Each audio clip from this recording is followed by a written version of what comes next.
Daniel Negreanu is looking down at pocket kings. Decide to come back. It's just an opportunity of a lifetime. It's greed. It's called greed. that didn't hurt. Tried to make it 4,500, by the way. Doyle Brunson, the godfather of poker, initiates the action by raising to 2,000. While he has statistically one of the weakest hands in the game, Brunson weaponizes it to maintain his unpredictable image. Barry, sitting in position with ace-queen of diamonds, decides the price must be higher and executes a textbook 3-bet to 6,000. However, the real story of the pre-flop action is Daniel Negreanu in the big blind. Was that just for TV time, or you really got... Yeah, just for TV time. You got that tough a hand. I was confused.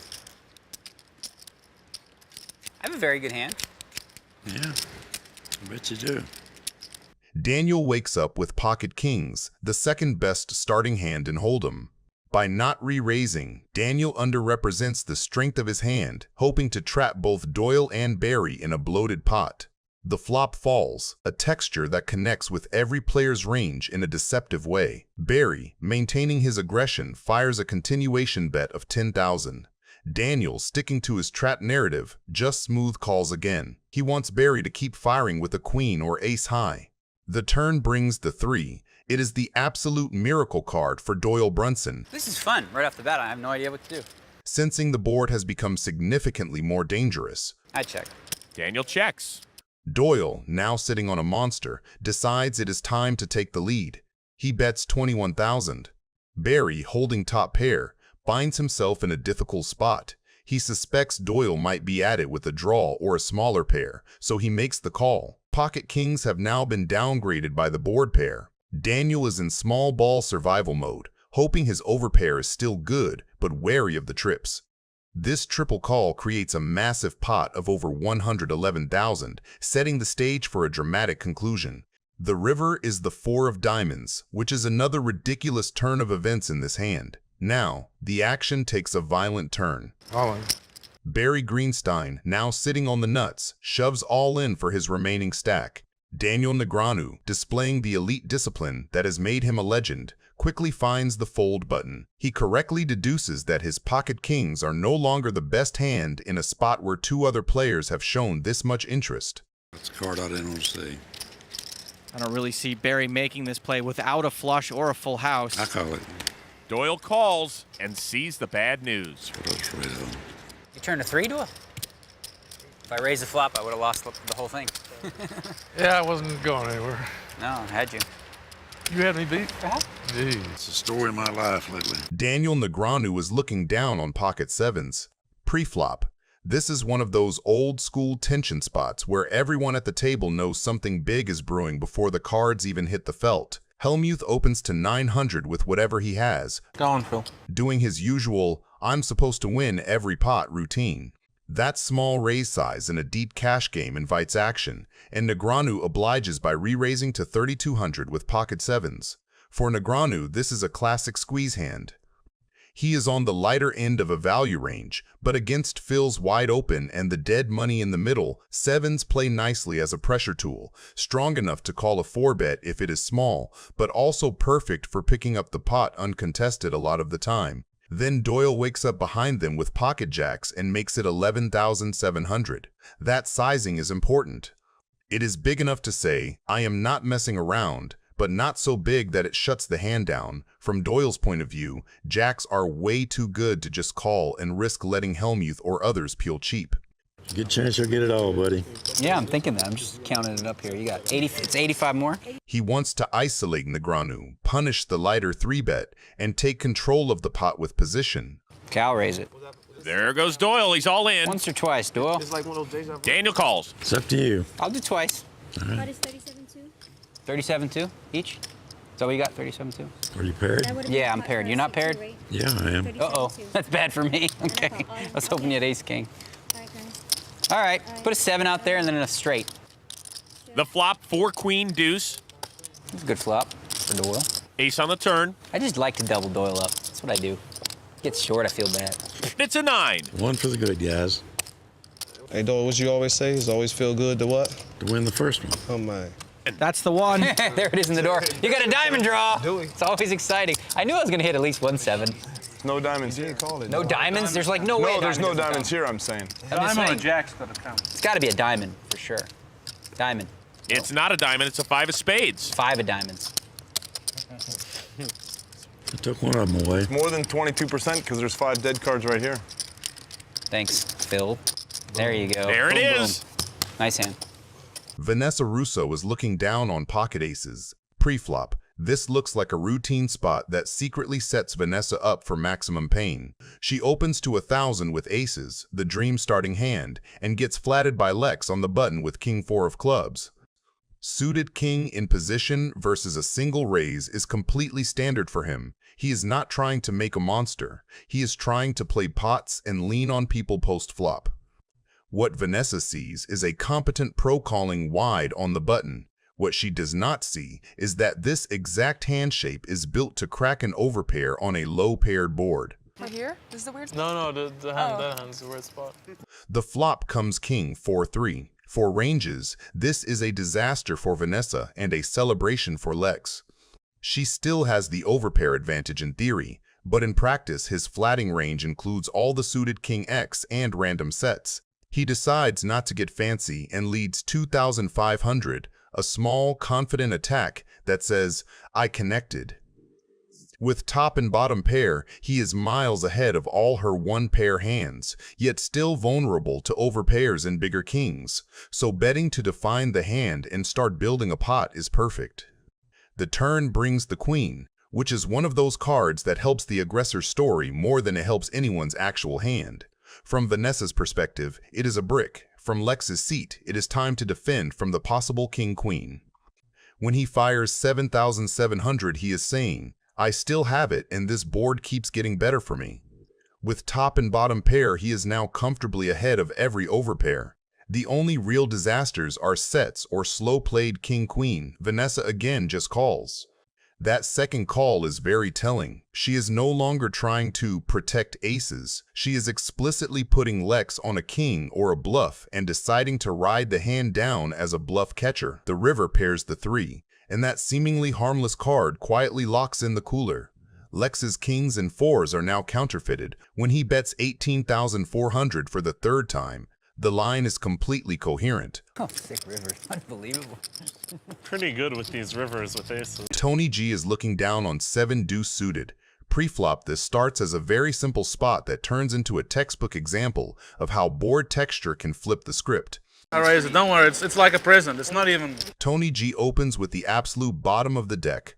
He is trying to win the pot uncontested or set up a bluff later. It's not even anything.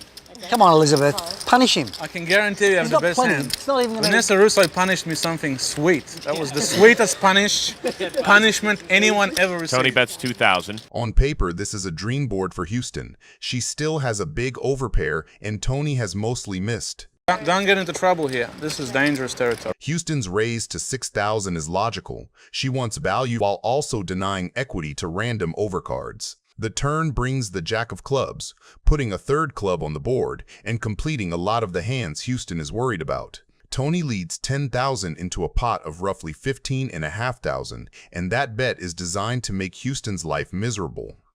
The sizing is large enough that if she continues, she is essentially committing to play for a big river pot with a one-pair hand and no club. From her perspective, she raised the flop, got called, and now faces a strong bet on a card that crushes her exact holding.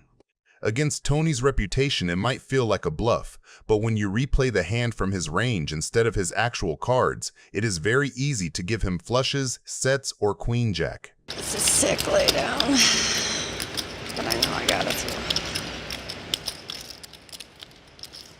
Did you catch a flush? I'm qualified. Are you gonna show me? I show you one card. I can't show both. That would be unfair. Oh, okay. She does. I gotta mix it up, don't I? I'm gonna hate you when I... Yeah. I think You he bastard. You bastard! Why? I had kings. That would have been the same situation. Sarah is looking down on ace-deuce offsuit. I'm gonna call.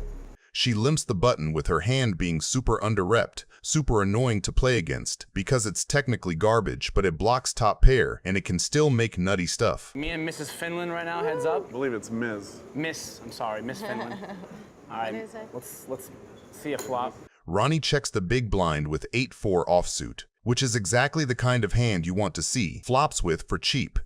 10, 10, 10, 10, 10, 10, 10. Ronnie hits bottom pair. Nothing special on paper, but in a blind versus limp pot bottom pair is actually real equity. You're ahead of all the ace highs, gutter balls, and random floats. He leads 15K, and that lead is important. He's saying, I have something, I'm not just surrendering. You have something? Yes, I do. I believe you. I believe you. She instantly bumps it to 30K. That raise is pressure, not value. She's repping Queen X and basically saying, you don't get to name the price, I do. The thing is, Ronnie doesn't go away. He doesn't 3-bet, he doesn't spaz, he just calls. Why are you checking? You raised me on the flop. Num. Ronnie just improved from, I kind of have a hand, to, I actually have a monster for this line. Trips in a limped pot is huge because again, she's never putting him on 8-4. Ronnie checks, which is smart. He wants Sarah to keep telling her queen's story. She obliges by firing 55K. From her point of view, this is perfect.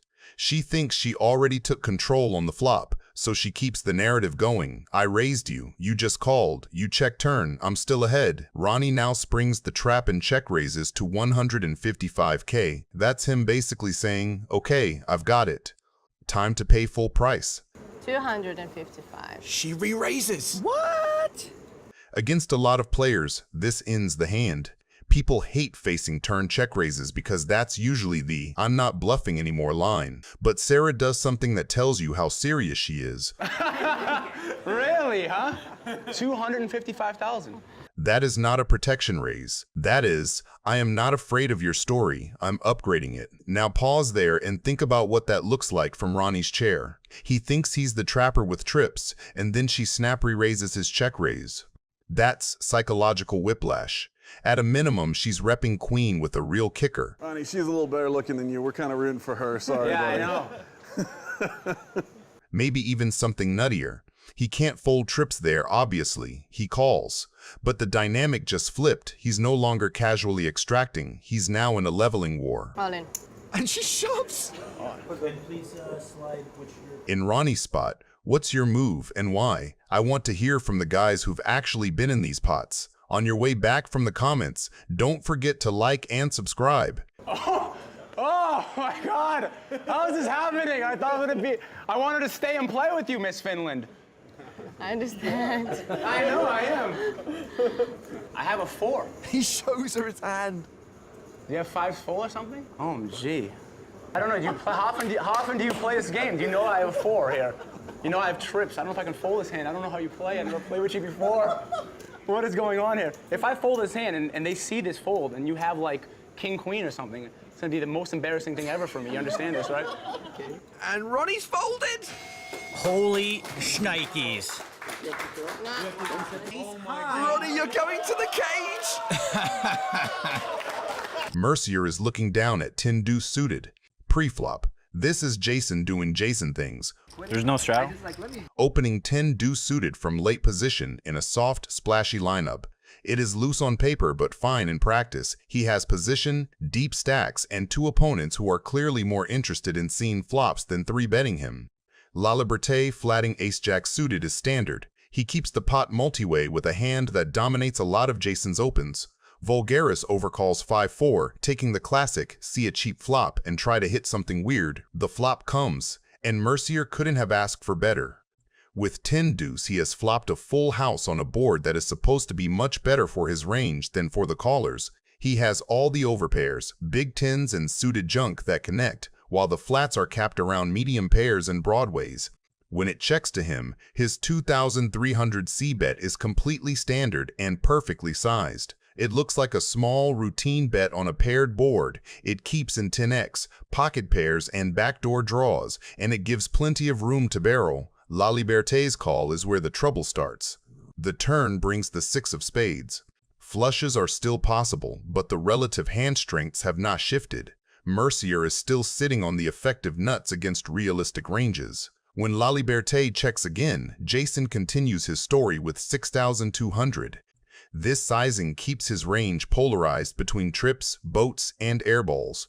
But from La Liberté's seat, it also looks like a perfectly believable second barrel with overpairs, strong tens, or club draws. Calling again here is ambitious. He now beats only pure bluffs and some random overcards that decided to keep firing. By the river, the pot has swelled to about 21,000, and the Jack of Diamonds peels off, giving La Liberté top pair in the most dangerous way possible. It improves him just enough to pay off, but not enough to actually change where he sits in the hierarchy of hands. After a third check, Mercier goes for 15,700, a very deliberate value sizing. And Guy calls.